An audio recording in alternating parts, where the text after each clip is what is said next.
4790, ALT 834791, ALT 834792, Section 9, Section 9th, 780, CMR 706, Firewall 706.1.1, Party Walls. Any wall located in a lot line between adjacent building which is used or adapted for joint service between two buildings shall be constructed as a firewall in accordance with Section 706. I'll call in the next two cases, which are companion cases. BOA 880307, address is 78 West Newton. Renovate two families per plans, install new sprinkler and fire alarm system, request nominal fee per G-card, ZBA requirement, in conjunction with ALT 834788, ALT 834789, ALT 834791, and ALT 834792. Section 9th, 780 CMR 706 firewalls, 706.1.1 party walls. Any wall located on the lot line between adjacent buildings which is used or adapted for joint service between the two buildings shall be constructed as a firewall in accordance with 706.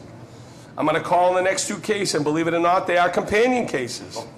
BOA 880309, 80 West Newton Street, and BOA 880310, 80 West Newton Street.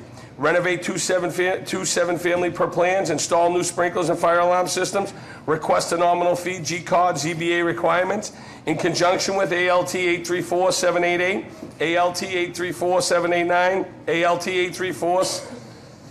834-790, ALT 834792, Section 9th, 780 CMR 706 firewall, 706.1.1 party walls. Any wall located on a lot line between the adjacent building which is used or adapted for joint service between the two buildings shall be constructed as a firewall in accordance with Section 706. I'm going to call on the next two cases, and they too will be joint companion cases. BOA 880311, 82 West Newton, and BOA 880312, 82 West Newton Street. Renovate two seven-family per plans, install new sprinkler and fire alarm systems, request nominal fee per G-card ZBA requirement in conjunction with ALT 834788, ALT 834789, ALT 834790, ALT 834791, Section 9th, 780 CMR 706, Firewall 706.1 party walls. Any wall located on a lot line between the adjacent buildings which is used or adapted for joint service between the two buildings shall be constructed as a firewall in accordance with 706. I'm going to call in the next cases. Looks like we're going to be here for a while. BOA 880, their companion cases. BOA 880-314, 84 West Newton. BOA 880-313, 84 West Newton. They renovate seven-family per plans, install new sprinkler and fire alarm, request nominal fee per G-card, ZBA requirement in conjunction with ALT 834-798, 834-797, 834-796, 834-795, Section 9th, 780 CMR 706 firewalls, 706 1.1 party walls. Any wall located on a lot line between adjacent building which is used or adapted for joint service between the two buildings shall be constructed as a firewall.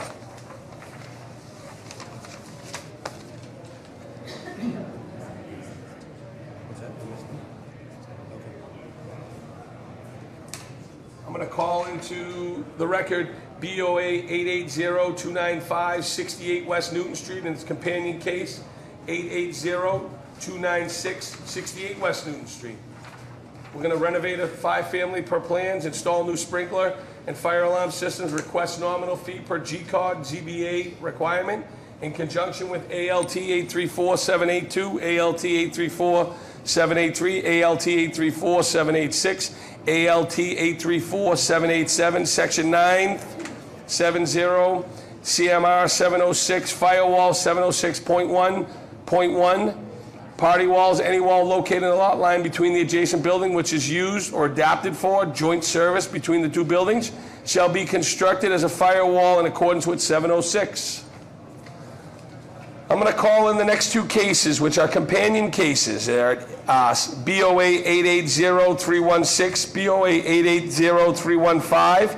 They're located at 85 West Newton Street. They're going to renovate 7 family per plan, install new sprinkler and fire alarm systems, request nominal fee per G-card.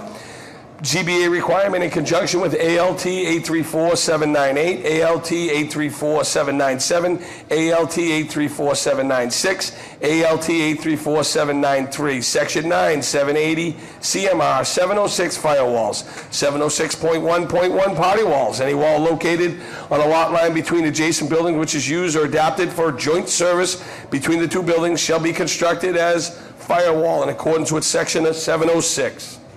Call in the next two cases, which are companion cases. BOA 880319, BOA 880318, 88 West Newton Street. Renovate 2 7 families per plans, install sprinkler systems and fire alarm.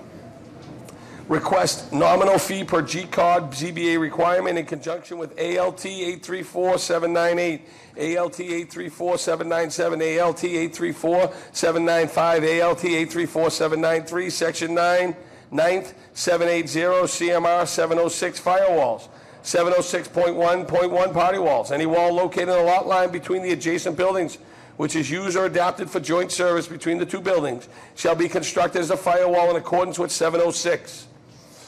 I'm going to call in the next two cases. They are BOA 880320, 880321. They are both located at 90 West Newton Street. They're going to renovate 6 families. Per plans, install new sprinklers and fire alarm systems, request nominal fee per G-card, ZBA requirement in conjunction with ALT 834-4798, ALT 834-796-893, 834-795, 834-793, Section 9, 780, CMR 706, firewalls, 706 1.1, party walls. Any wall located in the lot line between the adjacent buildings which is used or adapted for joint service between the buildings shall be constructed as a firewall in accordance with 706. I'll take a break.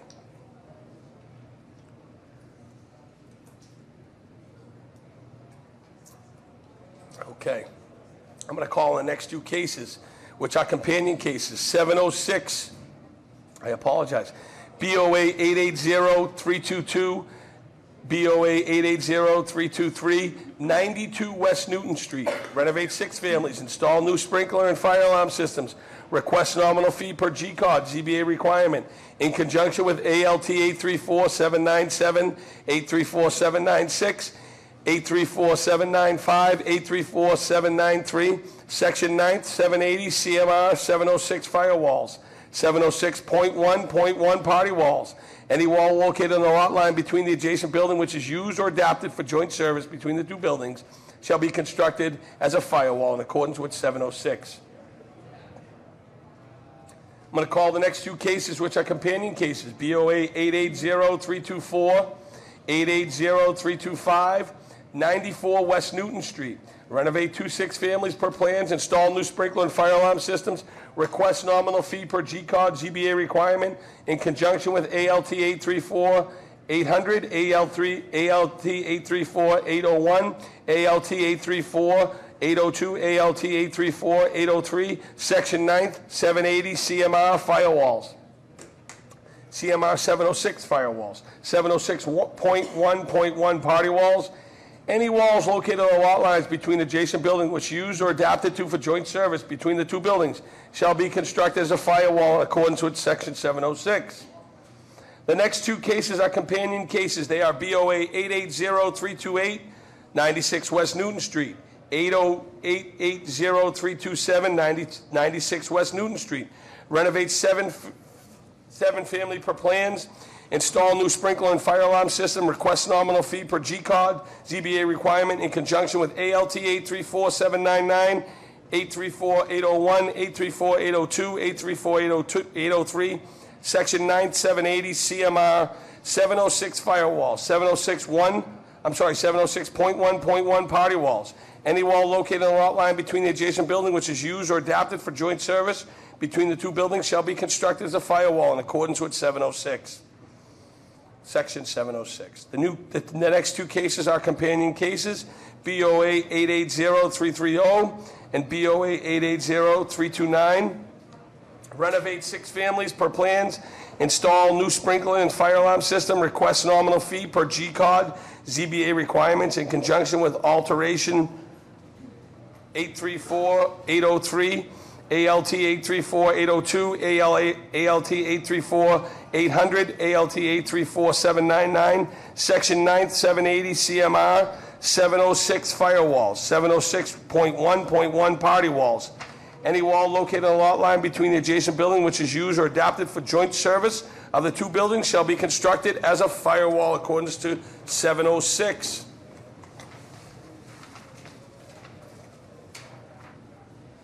I'm going to call the next two cases. They are companion cases. BOA 880-332, 880-333, 100 West Newton Street. Renovate 6 families per plans. Install new sprinkler and fire alarm system. Request nominal fee per G-card.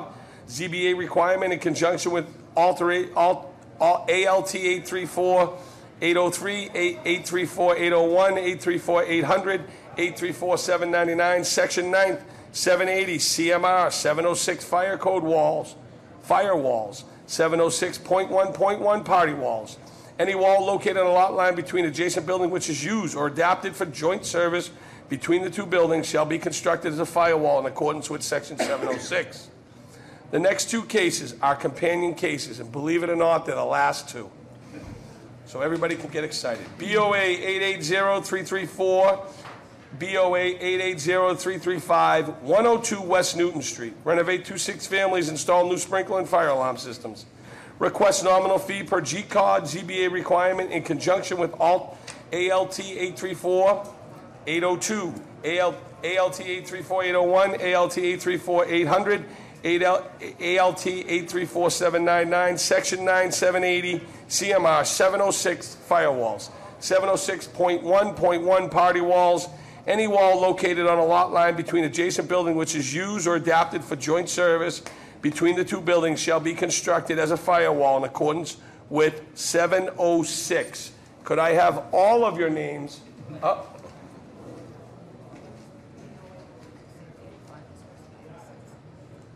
Okay, so two BOA numbers which I was mistaken on and corrected. BOA 880-315 and BOA 880-316. It's 86 West Newton, not 85. Sound good? Could you please identify yourself for your name and address for the record, please? I'm Cliff Homer. I'm the architect at Davis Square Architects, which is in Davis Square, Somerville. Good morning. I'm Secretary Marcelo, CEO of Ymca, located at 405 Charlotte Avenue in the South End. Nina Swartzchild, Project Manager for Ymca, 405 Charlotte Avenue, South End. Joseph Lieber, attorney for the developer, Klein Hornig, 101 Arch Street, Boston. Dean Papadimitriou, Assistant General Counsel for the Boston Housing Authority, 52 Chauncey Street in Boston. Doug Anderson, Commercial Construction Consulting, 313 Congress Street. I'm the building code consultant for the project. Okay. First of all, I think we now know why Mr. Fortune recused himself. Thank you, Galvin. And I wanted just to announce that we are now live on the air and streaming. For those of you viewing at home, I know it was a difficult burden to miss us, but we are on the air. Obviously, I think the way we want to handle this is as one project, and so there's the issue of building code relief and there's the issue of G-code. So what I'm going to ask you to do is describe the project in totality, what you're trying to accomplish overall, and then we'll deal with those issues separately. So take it away. Thank you. First, I will provide a little bit of context on the project. This project is a partnership between Ymca and the Boston Housing Authority. We, Ymca as a developer, are committed to acquire the properties and restore them and renovate them to keep them affordable for the long term. We have been working for the past two and a half years with the VHA and accomplishing this goal. So I'm going to turn it over to David.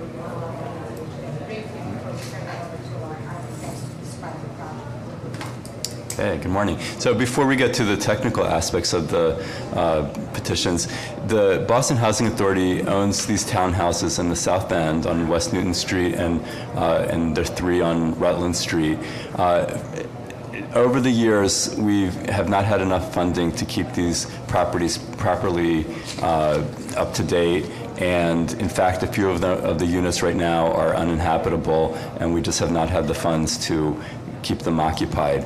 There is a new source of funds from the federal government, from HUD, and in conjunction with Ymca, it's an exciting opportunity for us to be able to renovate these properties, have them fully occupied, and preserve an affordable housing resource in a central part of Boston. So it's a very important project, and the Boston Housing Authority is supporting the project and looking forward to working with Ymca on it.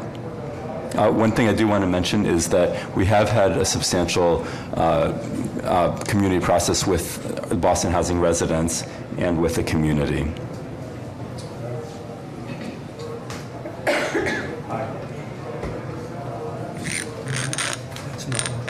Oh, okay.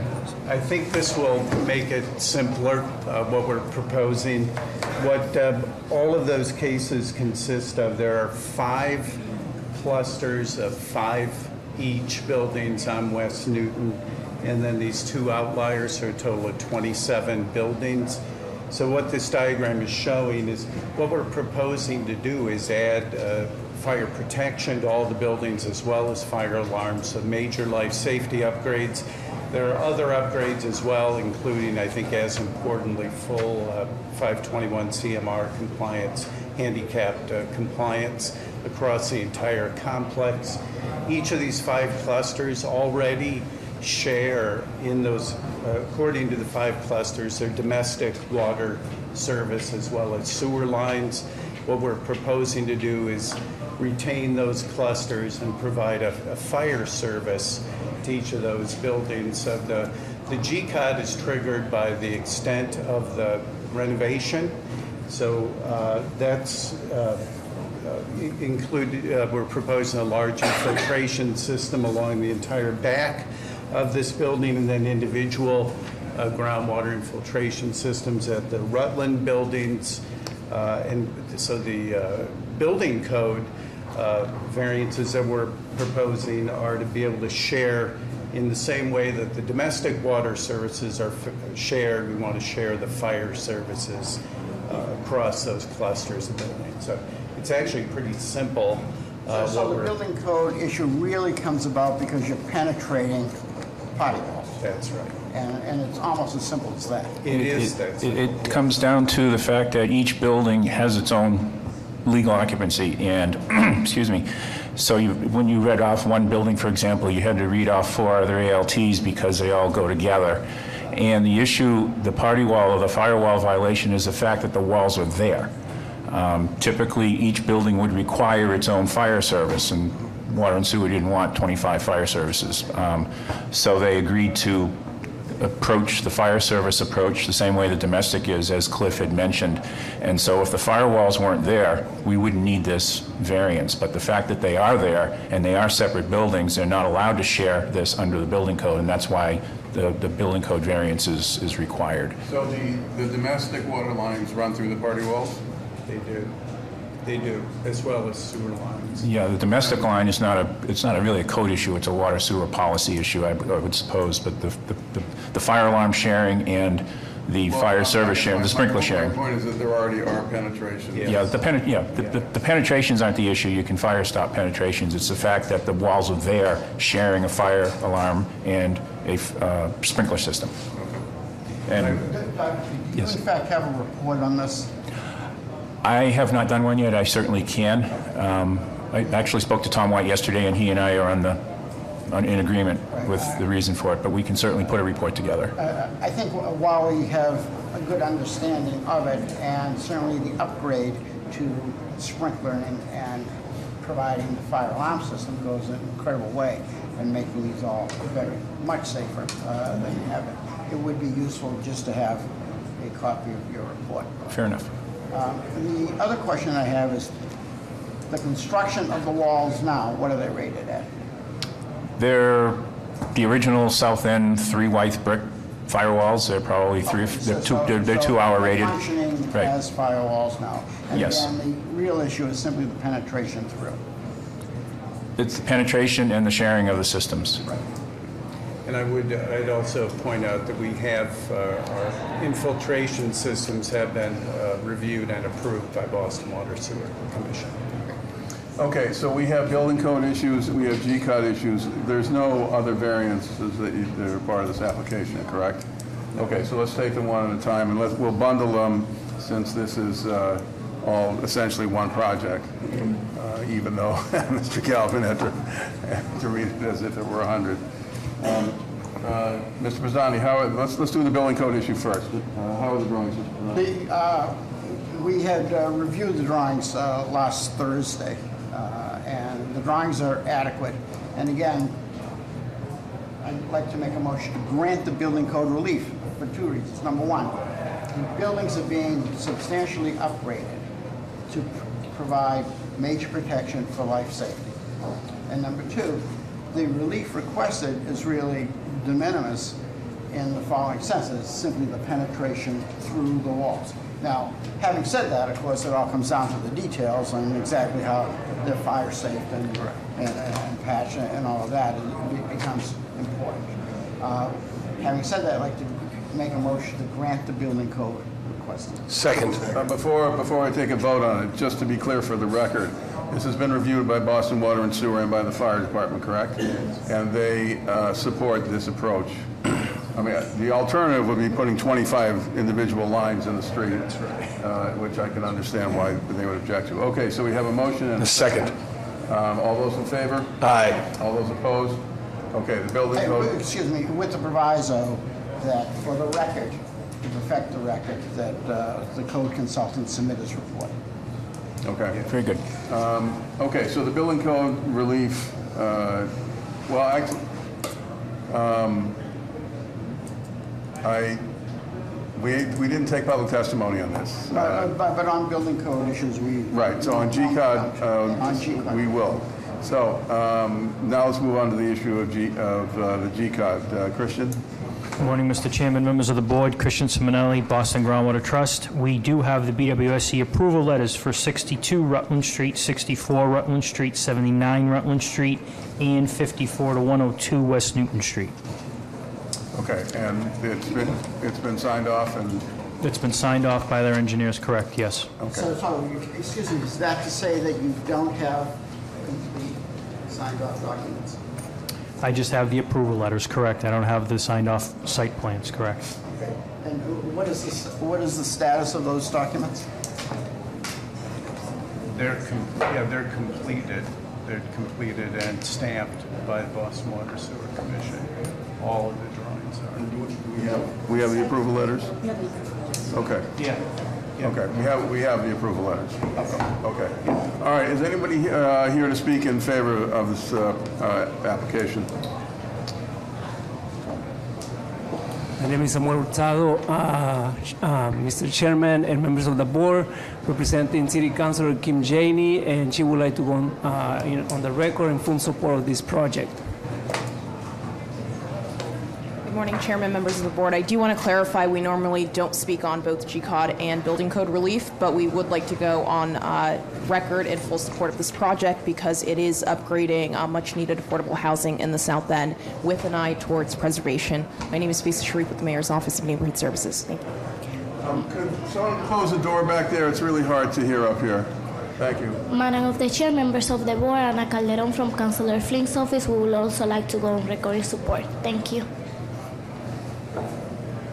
Mr. Chair, members of the board, Dave Vittorini on behalf of City Councilor at Large Michelle Wu. We'd also like to go on record in support. Mr. Chairman, members of the board, Minor Perez representing the Carpenters Union. On behalf of hundreds of union carpenters and legal work for the City of Boston, we want to go on record in support of this project. Okay, is there anybody here who would like to speak in opposition?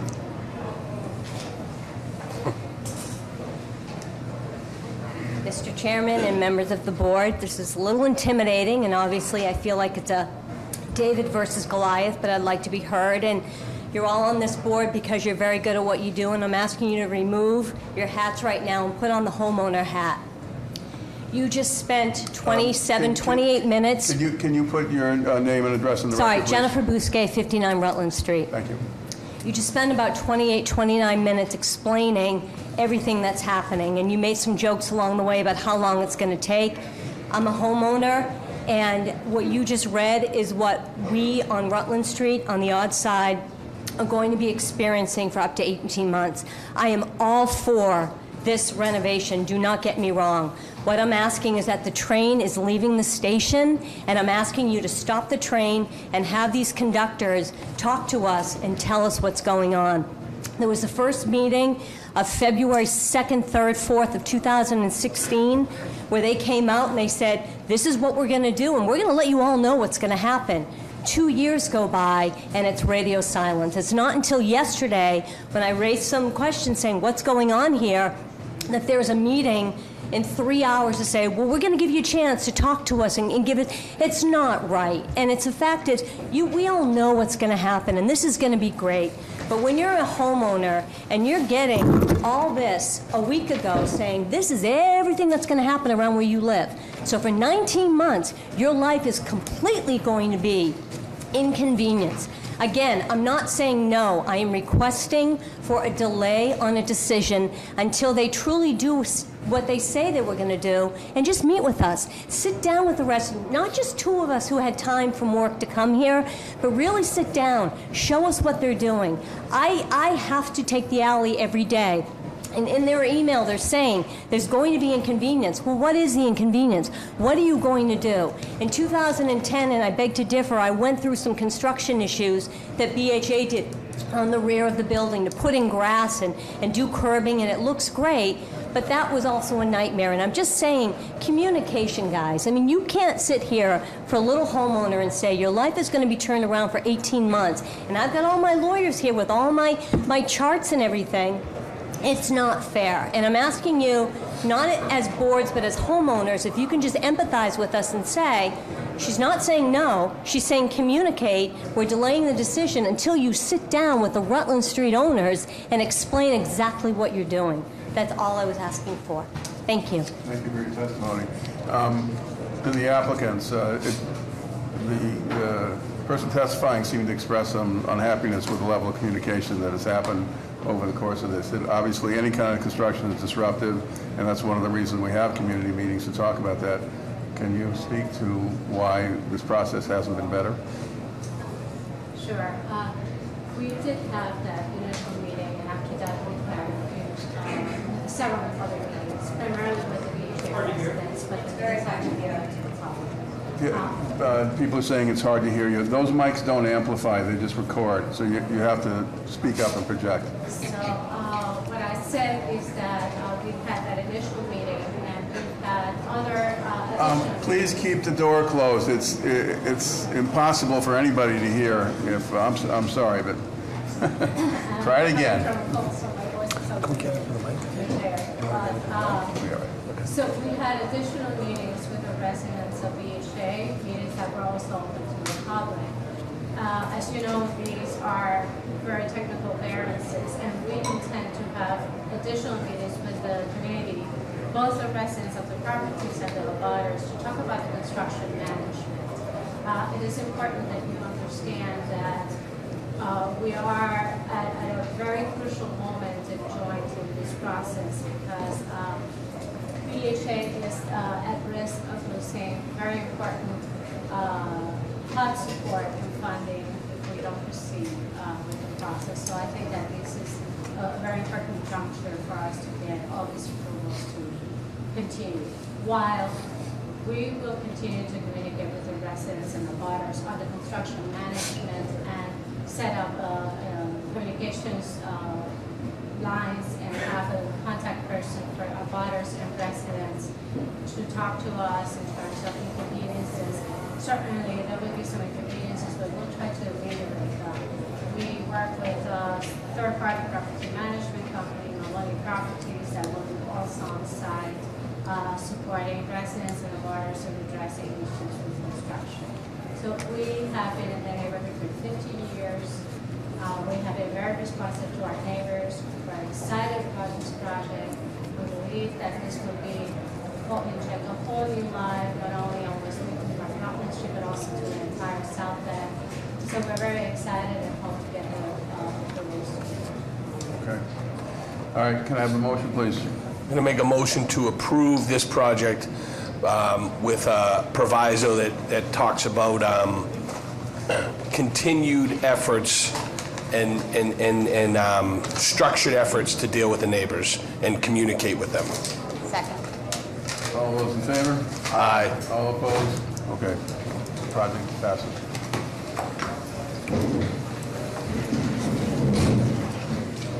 Thank you.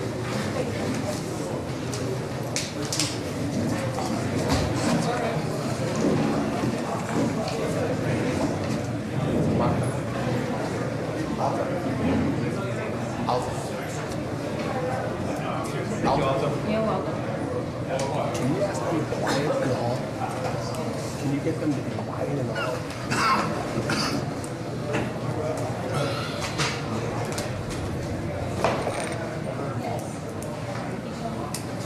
Thank you, Mr. Galvin.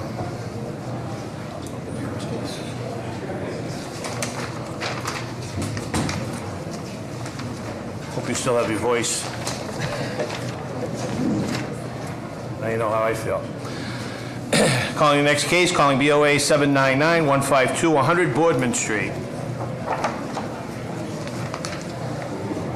This is to install a digital billboard. The violations, Article 11, Section 6.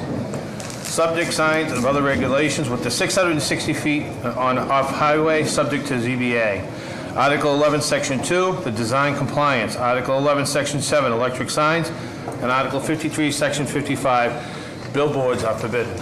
Name and address for the record, please. Good morning, Stephen Miller, McDermott, Coffey & Miller, 28 State Street in Boston. I have with me Logan Communications, the Goldberg family that has been part of the East Boston community for approximately 100 years. We're seeking your approval for a digital sign at 100 Boardman Street. I've given you a group of not only letters from the appropriate nonprofits in East Boston, but also renderings and site views of the location, photos in showing where it would be. I think one of the most important, the sign would be 60 feet high and 14 by 48 feet. That I think one of the most important renderings in this is if you look at the last page, which talks about the view corridor. Because of these are digital signs, the light does not emanate out in different directions. It's totally focused on the pointed areas that they're trying to seek, which is obviously Route 1A.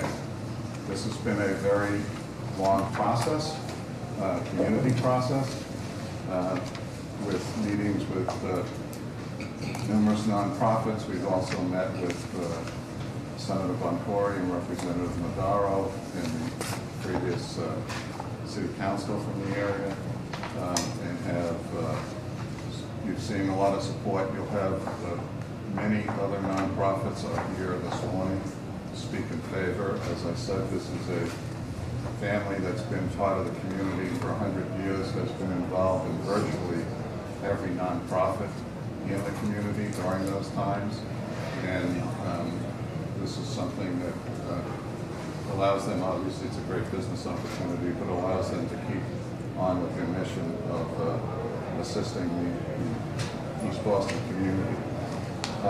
Every digital billboard is required to provide 15 hours per month for the DPW in the area for different emergencies and potential emergencies. In addition, Logan Communications has committed to the nonprofits to provide an additional 52.5 hours per month for their use on the billboard. I think that maybe if you hear from the people that want to testify, then I can answer any questions.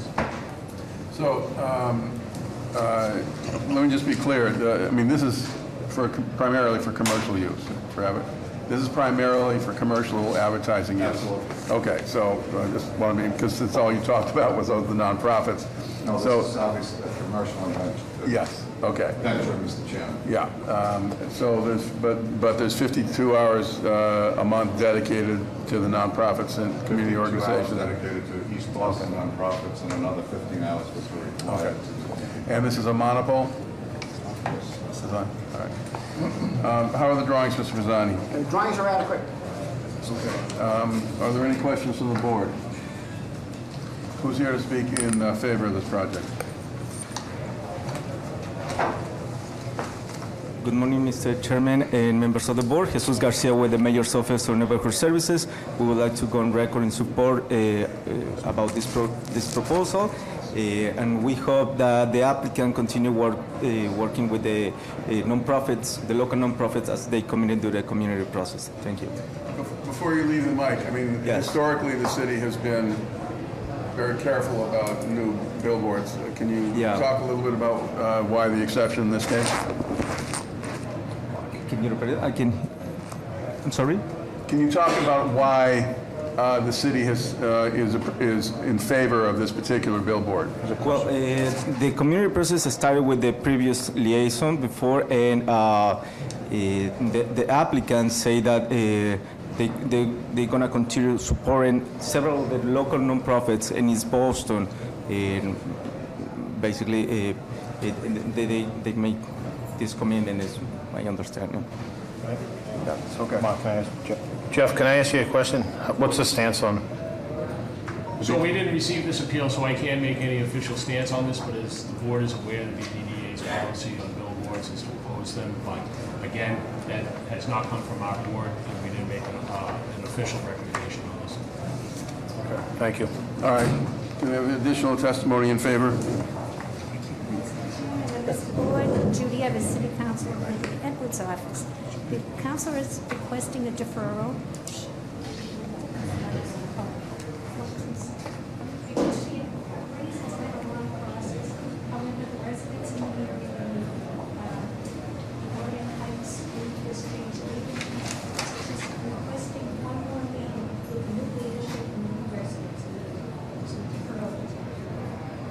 Okay, so for those people who couldn't hear, the city councilor in the district is requesting a deferral for an additional meeting.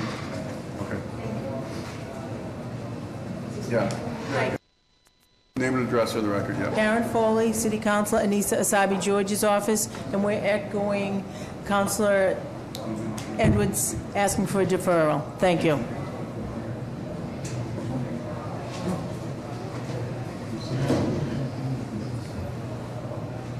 Mike Kraus, 167 Layden Street. I'm here in support from the East Boston YMCA.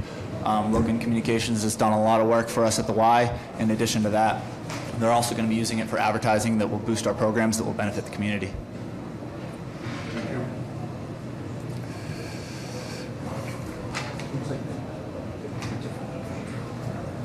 Michael Tryon, Salesian Boys and Girls Club at 150 Byron Street.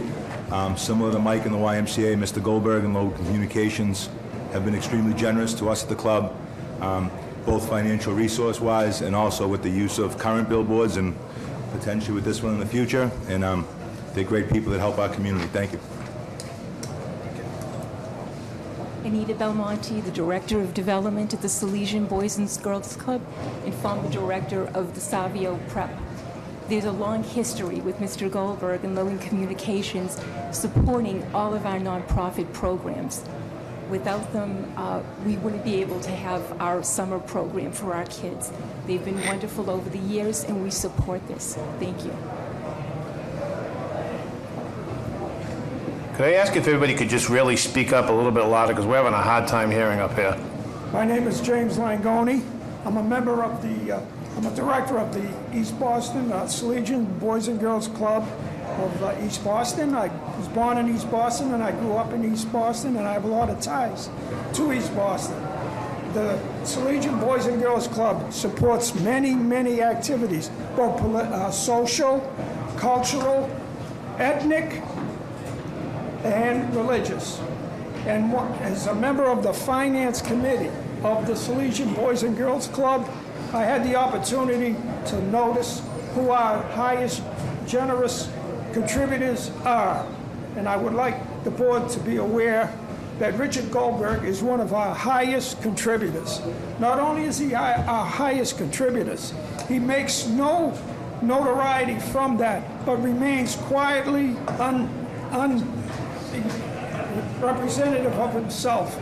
He supports many of our activities, and we owe a great deal of allegiance to him, and that's why we're here to support him.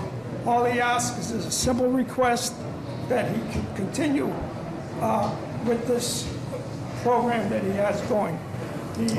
He's been here to this board before, a couple of years back, and he was denied his request. But that denial did not defer him from continuing to contribute to the organizations that even opposed him. Okay. He never held any grudges. Okay. Thank you. We need to move on. Thank you. Good morning, Mr. Chairman. My name The microphone's not working, so you just have to talk loud. Good morning, Mr. Chairman. My name is Joe Stefano. Been a resident of East Boston for over 50 years. Currently at 2 Swift Terrace in East Boston. I am involved with the Rotary, the Boys and Girls, Harborside Community Center, a bunch of other organizations, and I can tell you firsthand that Mr. Goldberg has refused to accept any acknowledgement of his generous contributions. Also, what he is proposing is across the street from a car rental, across the street from a hill, diagonally across the street from a Starbucks. Behind all of these are either more hills, there is nobody being displaced, there is no impact on a residential area. And I thank you, I hope you support this. Thank you. Is there anyone here to speak in opposition?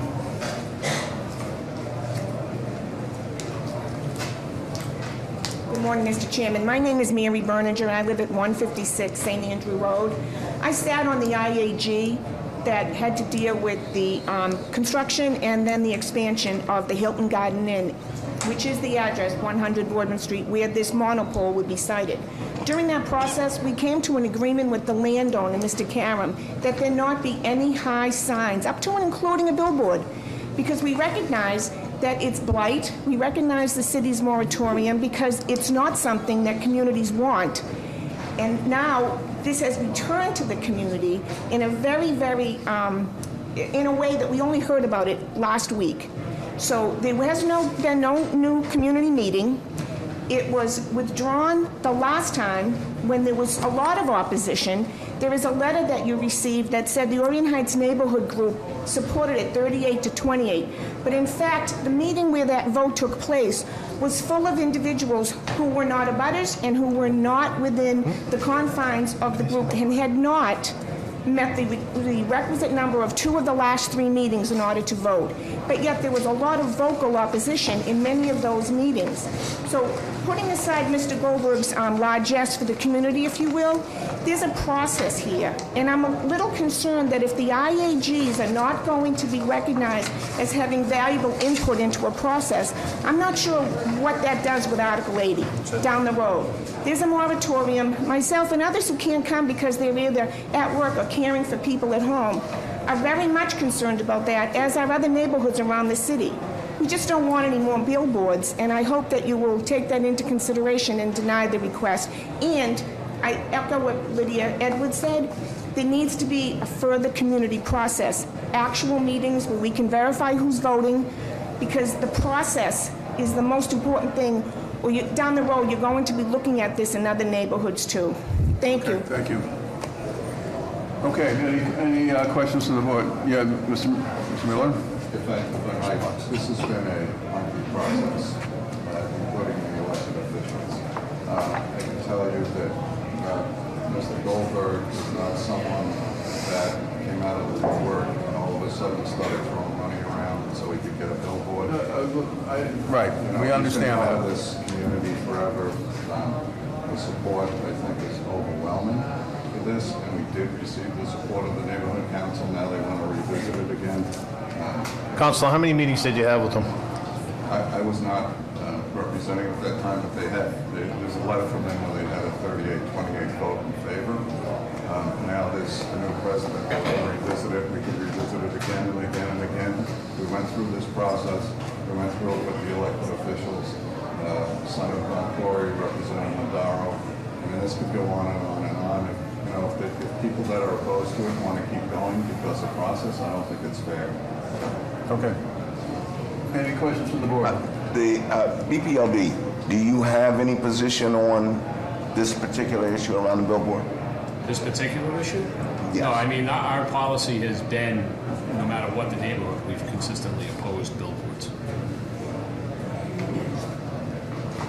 Okay. Can I have a motion, please? I'm going to make a motion to approve with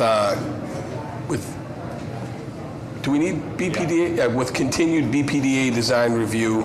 And, Council, I'd really stress that we work with the neighborhood to get some communication and that they are on board. I see that we have some on board, and that's good, but I know exactly where that spot is, and I think that it's fair that we work with the neighbors on that. So that's my motion.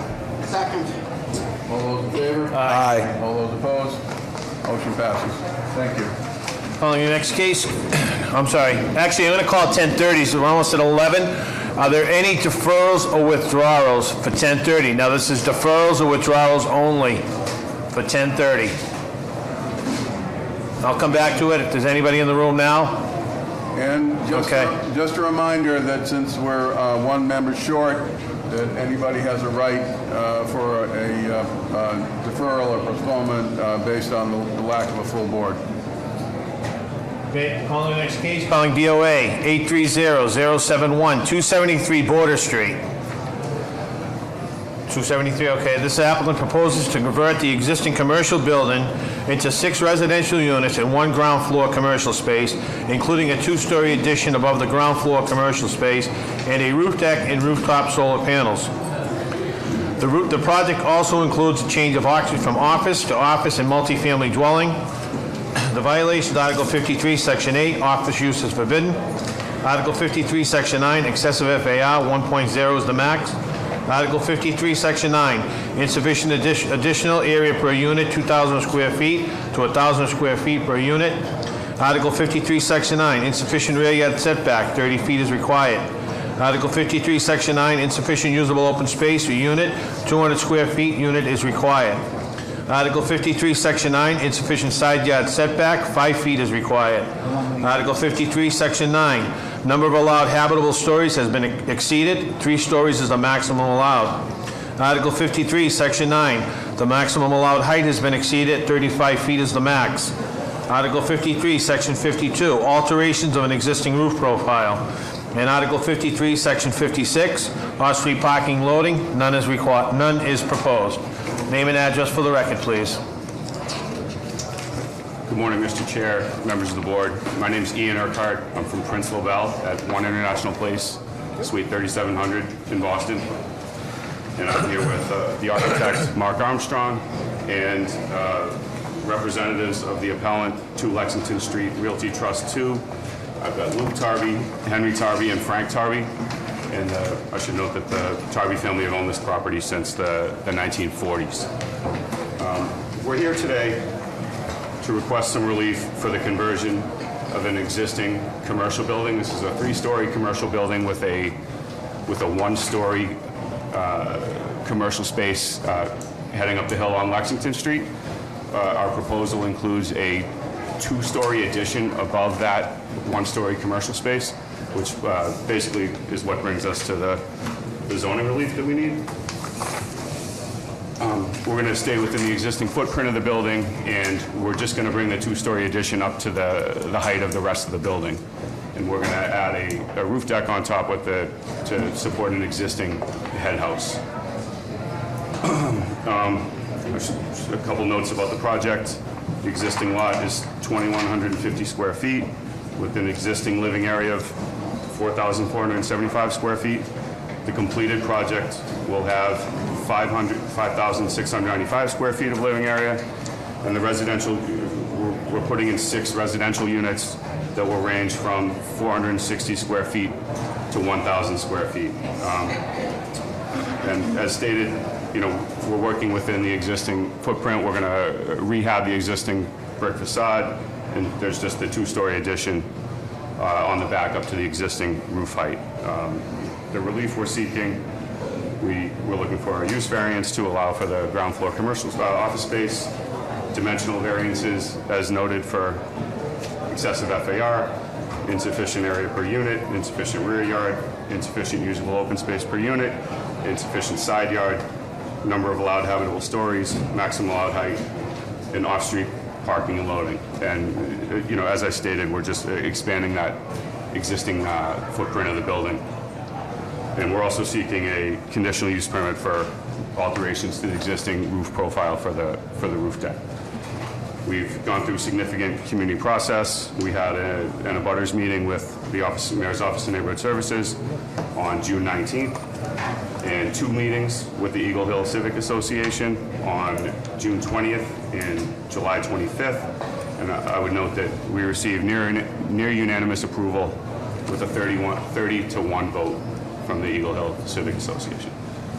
So there will be 6 units in the proposal, right? Yes. And you talked about from 460 square feet to 1,000. How does those units break down? Mark, do you have the breakdown? Yeah, the breakdown is that there are 3 one-bedroom apartments and 2 two-bedroom apartments, and in addition to the commercial unit that would be in the existing one-story portion. And are all 3 one-bedroom 460 and all 3 two-bedroom? About 500 square feet, yes. Okay. And the 2 bedrooms are all about the same size? 2 bedrooms are about 1,000 square feet. Okay. And this is rental or for sale? There'll be rental, and I should also note that Luke Tarby next to me, whose family has owned the building since the 40s, he'll be an owner-occupant of one of the units, so he'll be there to manage the property as well. And you described a roof deck. Is the roof deck cover just the addition or the existing roof or both?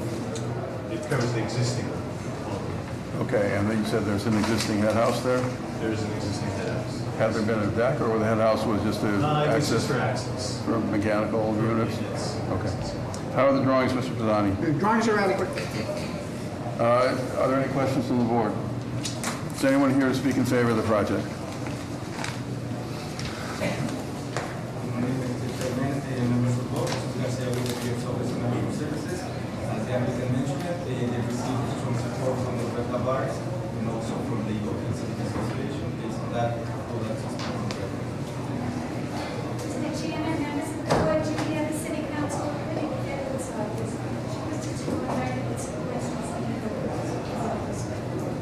Thank you. I should also note I've got 5 letters of support here as well to submit for the record.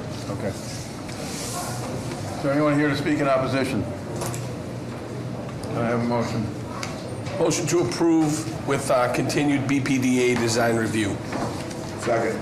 All those in favor? Aye. All opposed? Motion passes. Calling the next case. Calling BOA 790-492-425 Border Street. This is to erect a new 5-story multifamily 16-unit residential building with parking at ground level.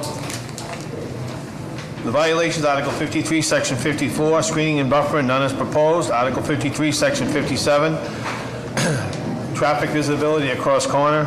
Article 53, Section 56, off-street parking is insufficient. Article 53, Section 8, MFR is forbidden in a 2-family subdistrict. Article 53, Section 9, excessive FAR, 1.0 is the max. Article 53, Section 9, number of allowed stories has been exceeded, 2.5 stories is the max. Article 53, Section 9, the maximum allowed height has been exceeded, 35 feet is the max. Article 53, Section 9, insufficient front yard setback, 5 feet is the minimum. Article 53, Section 9, insufficient side yard setback, 5 feet is the minimum. Article 53, Section 9, insufficient rear yard setback, 20 feet is minimum. Name and address for the record, please. Good morning, Mr. Chairman, members of the board. Richard Lins, 245 Sumner Street. On behalf of the petitioner, with me is Doug Medvitz to my right, who is the proposed developer, and Scott Trenier from Chu and Company is the project architect. Mr. Chairman, this property is located on Border Street which is the lower section of Eagle Hill. It is a pretty industrialized area, but as of recent, has been undergoing a transformation and an emergence as a popular location for redevelopment for a number of residential and mixed-use projects. This board actually just heard a project further down the street today for a large 66-unit project that was approved a few years back, as well as a number of other projects leading up to Central Square in East Boston. The current use of this site is a auto repair facility with parking lot. The proposal would be to demolish that and change the use to a 16-unit residential building. This project is subject to Article 80 small project review based on the number of units. There'll be a total of 2 IDP units proposed in connection with this project. We did appear before the Boston Planning and Development Agency this past Thursday, which approved this project. We did have an opportunity to present this on 5 separate occasions to the community, 3 times to the Eagle Hill Civic Association that voted in support of this project. In addition, we held a butters meeting as well as the required Article 80 meeting. With respect to the project itself, as I said, it's 16 units total. These are all 2 bedrooms. They're intended as condominium for homeownership. There's a total of 16 parking spaces, 1 space for each unit. By way of context, and I provided the board with some photos of the surrounding area. There are a number of multifamilies in and around the area, including the Shore Plaza housing complex located directly across the street, which sits at about 6 stories on the waterfront. There are a number of other multifamilies across the street that we've used in approaching the design for this site. The concerns that were raised in the community, we think we've adequately addressed them. The Eagle Hill Civic Association raised several concerns about the design. What you see before the board today is the modified design, which will include masonry as well as architectural panels. That was acceptable and requested by the Eagle Hill Civic Association. I'm happy to answer any questions about it. So the height, what is the height of the building? Total height is 50 feet for the main building, and it increases to 58 with the elevator overrun. And I see, I mean, there are taller buildings across the street, but on the same side of the street or back, or will this be the tallest building? So there's directly across the street is a multifamily, I believe it's a 12 or 14 unit building that sits at about 4 stories with an exposed foundation. A little bit further down the street on that side of Border is the Landfall West Apartments, which sits at 4 stories. The project that was most recently approved and actually was before board final arbor today is a 6-story building. And the quarter itself is actually split between 2 zones. There's multifamily residential as well as 2 F4000. Across the street is waterfront manufacturing as well as industrial reserve, which has a height limit of approximately 55 feet. I was actually talking specifically not about across the street, but about that side and into the neighborhood. Yeah. So this will be one of the taller buildings. The taller buildings, but on the edge of that neighborhood, which I think has been sort of the trend in Eagle Hill, that the Border Street corridor is in desperate need of redevelopment and attention based upon all of the industrial uses that exist along that street, which seem to be dying off slowly but surely. And could you describe the roof decks? There are multiple roof decks, correct? Correct. So we have 4 roof decks which are private, exclusive to the units below. Then we also have a common roof deck with access to head house and elevator for the remainder of the buildings on the lower levels. So who has access to what? So we have 4 exclusive units below on the upper level, which have direct in-unit stairs that go directly up to the private roof decks.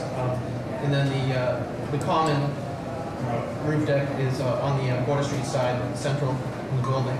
And then, like I said, that has access to 2 head houses and an elevator as well. And is there a head house on each roof deck? Correct. How are the drawings, Mr. Mazzani? The drawings are adequate. Any questions from the board? Is anyone here to speak in favor of the project? Remember, the microphone doesn't work, so could you please speak up? You can push that down. It doesn't even bother speaking into it.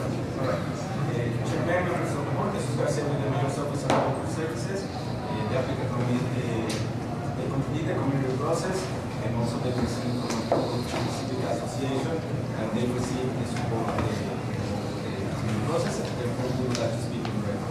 Thank you. Chairman, members of the board, Julia, City Council of the Edwards.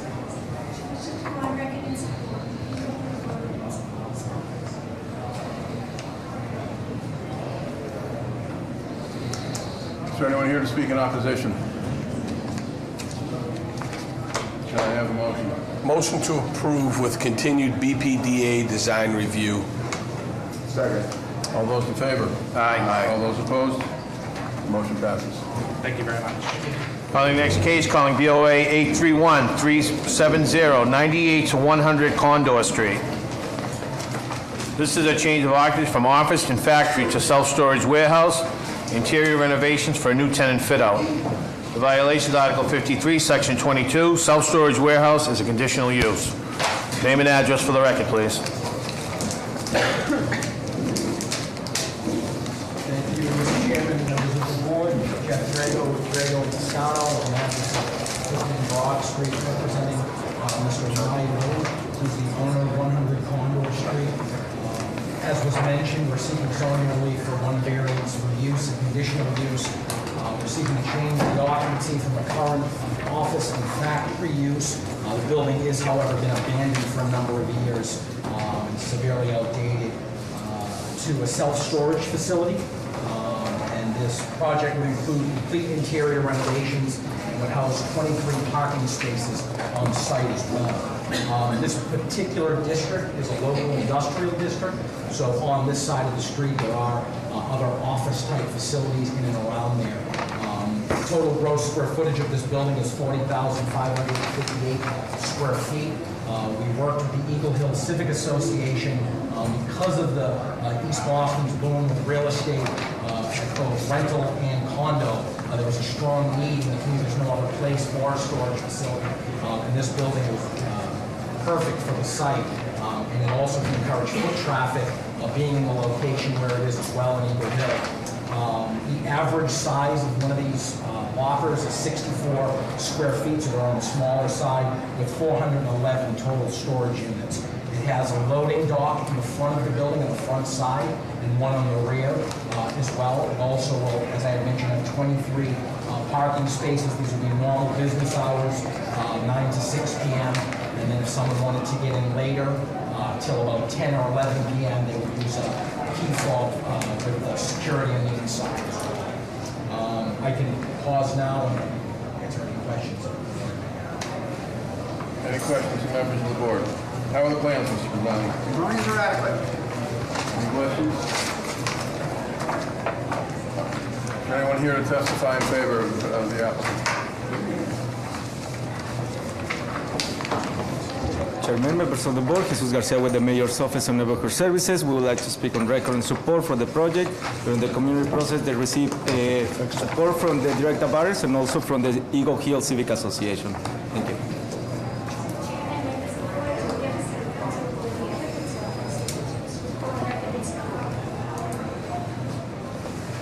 Anyone here to speak in opposition? So what is the current status of the building? I was a little confused. So it's been empty, sort of disrepair for a number of years. So like how long? Probably 10 years. There was a small office on the first floor that someone used this week for issues. Okay. All right. Any other questions from the board? Can I have a motion, please? Motion to approve. Is there any change to the exterior? No signage, nothing? There would be signage on the front of the brand. Okay. So that's I'm gonna change my motion to motion approve with, No? Don't need it? You don't want to look at the signage? Let him take it a shot. All right. Motion to approve. Second. All those in favor? Aye. All opposed? Motion passes. Calling the next case, calling BOA 850-126, 36 to 38 Utah Street. This is proposed 2 off-street parking. Violations Article 53, 6 and 56. Off-street parking loading requirements. Article 53, Section 9, usable open space is insufficient. Name and address for the record, please. Good morning, Chairman and members of the board. My name is George Moranzi. I'm an attorney with business address at 350 West Broadway in South Boston. This is very simple. It's an application. We have 2 off-street parking spaces to the rear of the lot. The rear is accessed by a Marion Place, which is a public way. On that side of the street on Marion Place, there are 2 buildings that actually have entrances to the front on Marion. There are 3 garage structures, so overall it's primarily used as an access parking for buildings fronting on Utah. The citations of the refusal letter are somewhat curious. I'm not sure how a citation was issued for insufficient parking, for adding parking, but that seems to be the case. The parking spaces are each 8.5 by 20 feet, so they're full-size spaces. And as I said, access is provided directly off the way. Other drawings, Mr. Pizzani? Drawings are adequate. It shows 2 parking spaces. Okay. That's what they're intended to do. All right. Is anybody here to speak in favor of the proposal? Chairman, the last one. Members of the board, Jesus Garcia with the Mayor's Office on Neighborhood Services. We would like to go on record in support. There is no concerns about this proposal. Thank you.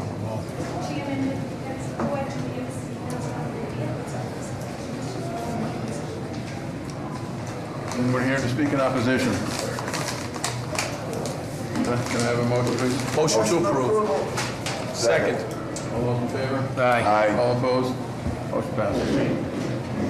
Call the next case, calling BOA 841-827, 50 Pleasant Street. This is to add a roof deck, renovate the existing head house on the same footprint, then add a basement bathroom. The violation, Article 62, Section 25, roof structure restrictions, access. Name and address for the record, please. Mr. Chairman, members of the board, my name is Patrick Sweeney, Morrissey Sweeney, 261 Main Street, Charlestown. With me this morning is James Devlin, the owner of 50 Pleasant Street. Members of the board, this is a property that has been in Jim's family for approximately 65 years. He recently inherited it. He currently lives in Quincy, and it's his intention to return. He's a retired firefighter. It's his intention to return back to Charlestown, where he was born and raised, with his wife, who is with us, who's a retired nurse from Mass General Hospital. Basically, what we're looking to do is square off the existing head house for access to the roof deck. We have that through the Mayor's Office of Neighborhood Services, and there was one person that's in opposition. He's here today. There were questions about structure, or whether the structure would support it. I sent an email a couple of weeks ago from the architect and from the structural engineer who designed the project, indicating that that was not an issue. At this point, we would like to go forward. This is a property that Jim will be living on the 3rd floor with his wife. They'll be renting the 1st and 2nd floor units. We distributed these photos. Could you explain? That's the existing head house. If we take from the point of that, from the peak, and go across and then go down where that satellite dish is, on the same footprint that's existing, that's the work that we'd like to do. Flat roof. Correct. How are the drawings, Mr. Pizzani? Drawings are adequate. Is there anyone here to testify in favor of the project? Please close the door. Good morning, Mr. Chair, members of the board. My name is Quinlan Locke from the Office of Neighborhood Services. I'm here to go on record in support of the project. There was a community process held, and at the time, the majority of the abutting properties were in support of this project. However, there was one concern about the head house. About? The head house. About the head house. That's the project, isn't it? Yes. There was one. Oh, I see what you're...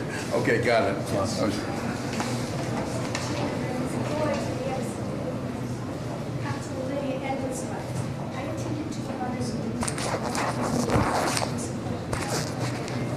Thank you.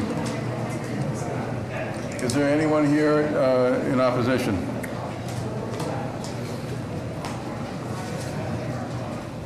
Good morning, board. My name is Walter Buhay. I live at 50 Pleasant Street. It's my wife, we're 52 Pleasant Street. It's my wife, Linda, the owner, at 52 Pleasant Street as well. We oppose to this proposed project. In many ways, we think that this project will compromise the structural integrity of our building. There's two buildings that were built as one structure with the same floor levels in a firewall from the basement that ends at the roof line. There's 3 spots on the building that have no firewall. In front of the building, you'll see an overhead of the entrance. You'll also see the eaves. Those 2 spots have no firewall. The 3rd spot is the existing head house that has no firewall. The firewall stops at the roof level. Let me talk a little bit about the head house, please. The proposed purpose of this appeal is to renovate an existing head house to accommodate access for safety personnel. This picture that was designed by the architect has, I put in height elevations on this staircase going up to the head house. We have 18 feet, 13 feet, 10 feet, halfway up the stairs, 8.5 feet, at the top of the stairs, 7.5 feet. The door measurements are 6'6" by 30 inches. And the staircase is 4 feet wide.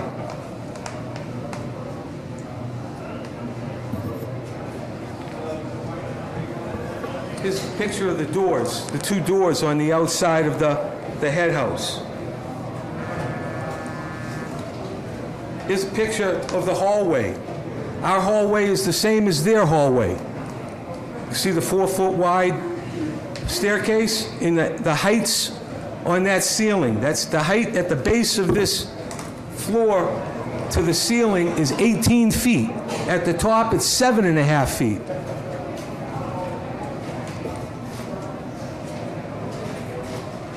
The firewalls between the building will need to be raised through the head house. The proposed plan calls for a new room up in the head house, a 4-foot by 10-foot room in the head house. And there's no firewall separating the 2 pieces of the head house. That's our piece and their piece. Structurally, the new head house will create a drift load on the adjacent building.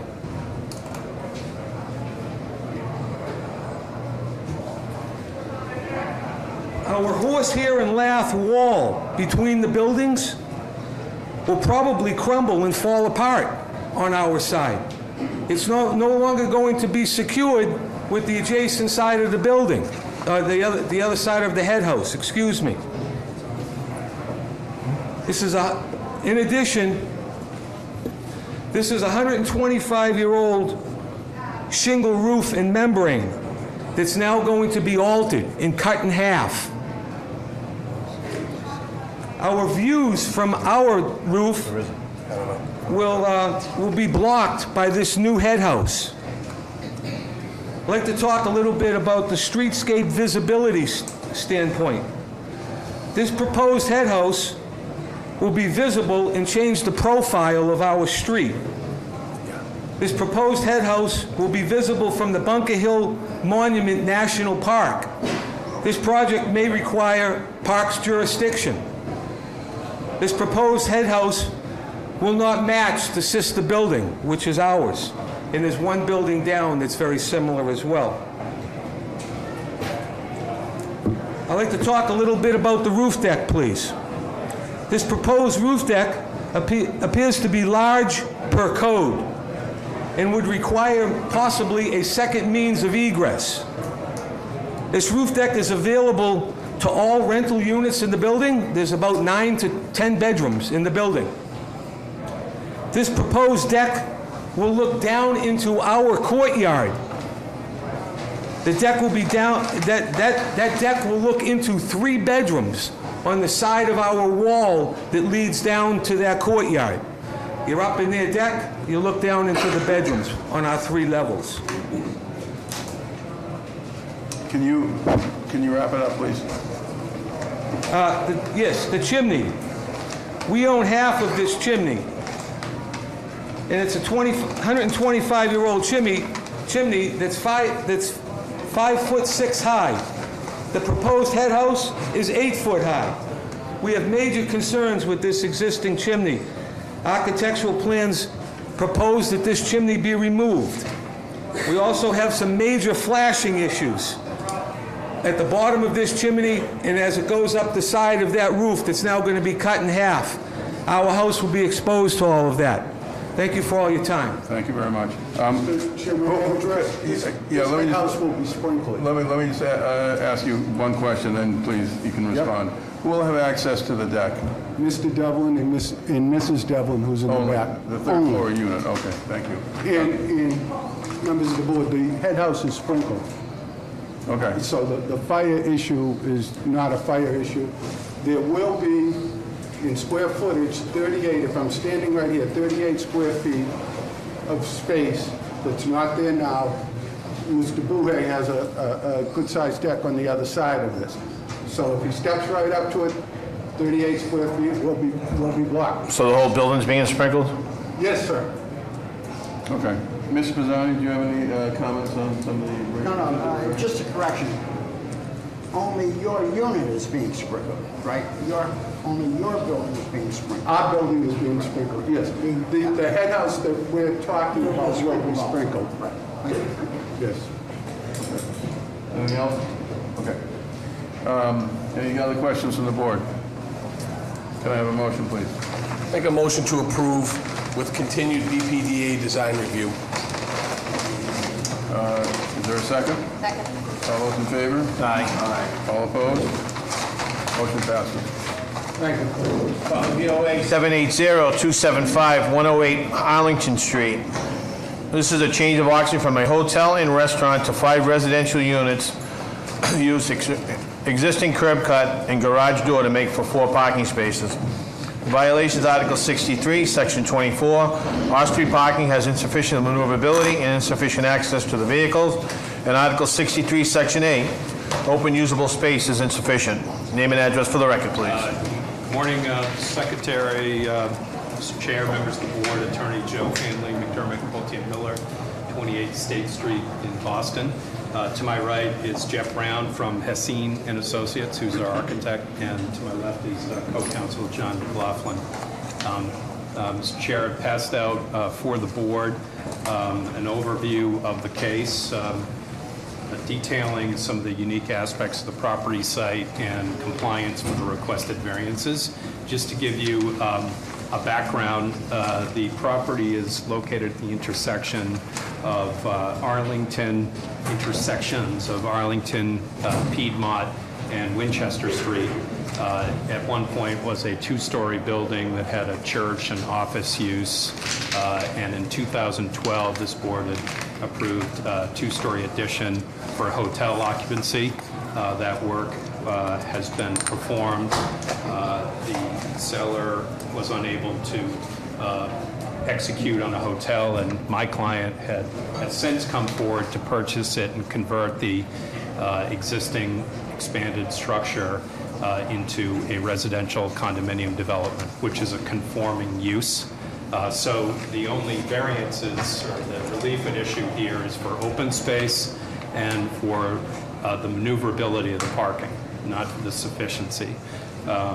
So we began with a group of abutters who I'd like to thank for all the time they put in, and we had a very constructive process that was led through the Neighborhood Association and through the Mayor's Office of Neighborhood Services. And in your memo that I passed out, you'll see a series of conditions which we've agreed to and we'd like to make part of the decision if it's the pleasure of the board. They relate to how our open space program will minimize any impacts on Piedmont Street in the back. We originally started with a 750 square foot open space program which would actually comply with the allotment. The neighbors wanted us to reduce that, and so you'll see on the plans that we've broken up the open space into 3 different areas. One small roof deck on the top facing Arlington Street, and 2 terraces on the 4th level. We also agreed to relocate any of the access doors and to buffer that open space so that it presents itself towards the front and doesn't impact Piedmont Street and the abutters in the back.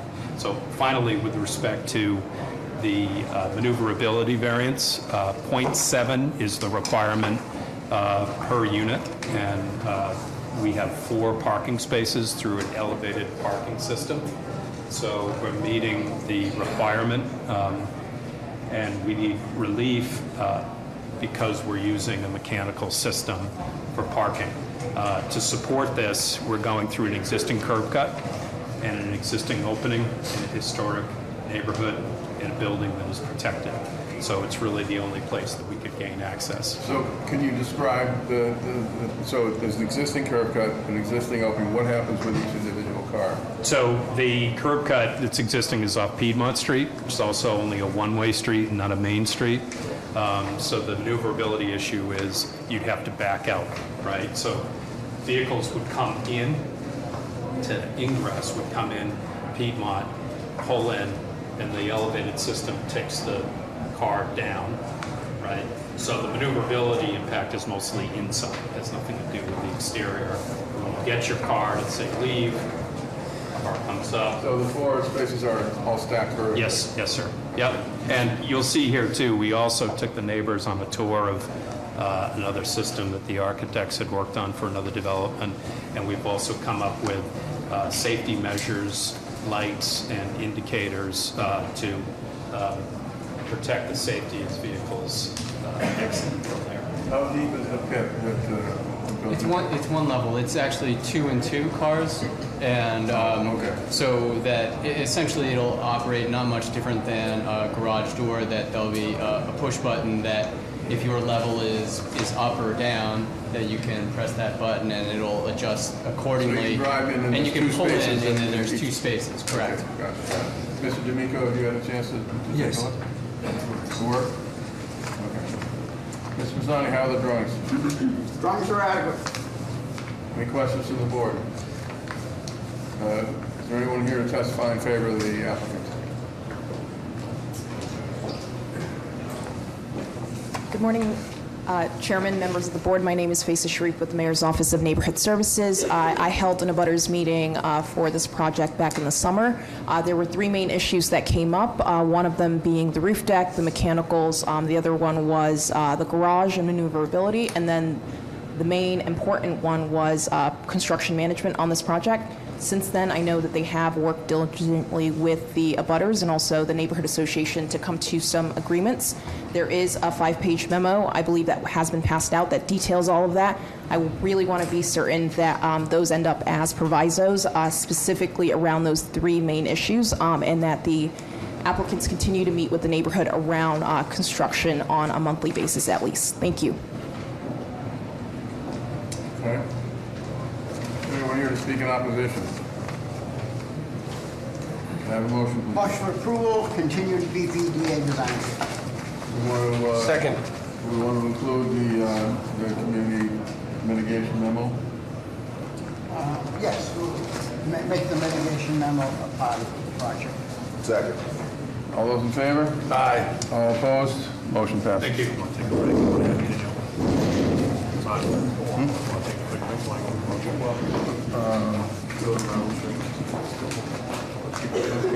Let's go a couple more. Let's finish this page. Calling BOA 853-860, 32 Myrtle Street. This is a replacement existing roof deck of the same size and location. Violations Article 15, Section 1. Floor-to-area ratio is excessive. And Article 16, Section 8. Roof structure restricted district. Name and address for the record, please. Mina Manilova, 32 Myrtle Street. And Lee Dykesel, 32 Myrtle Street. So we're here today basically seeking a variance for our roof deck. What happened was a year ago there was a leak in our roof. We got a permit to replace the roof membrane. We have an existing deck that has been in place for what we've seen at least 30 years. In order to fix the roof membrane, we need to remove the roof deck, and we'd like to then replace it in the exact same spot the exact same way that it's been.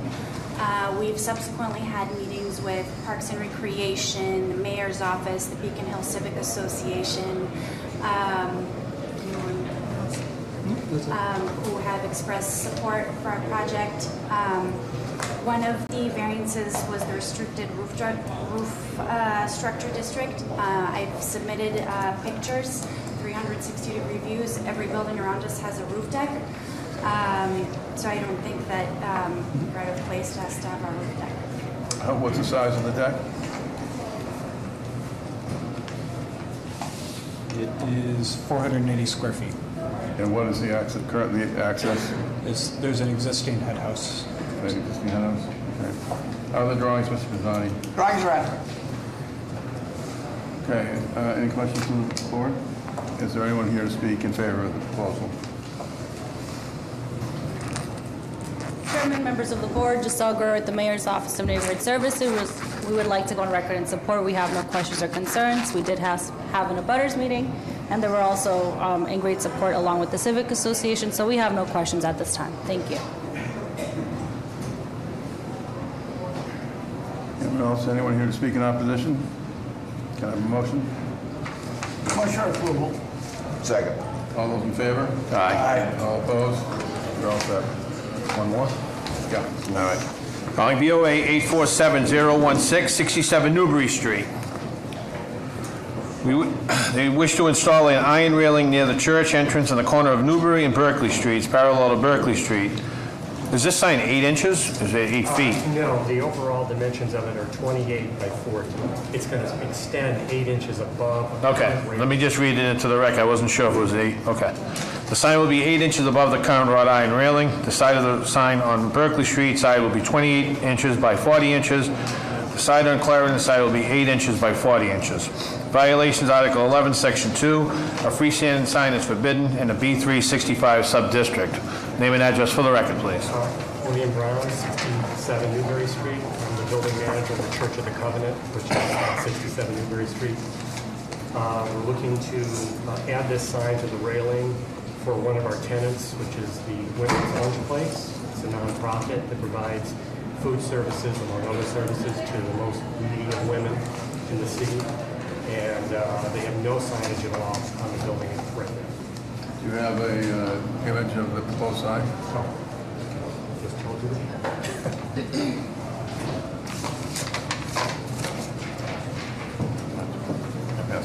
We also have a letter of support from the Back Bay Neighborhood Association.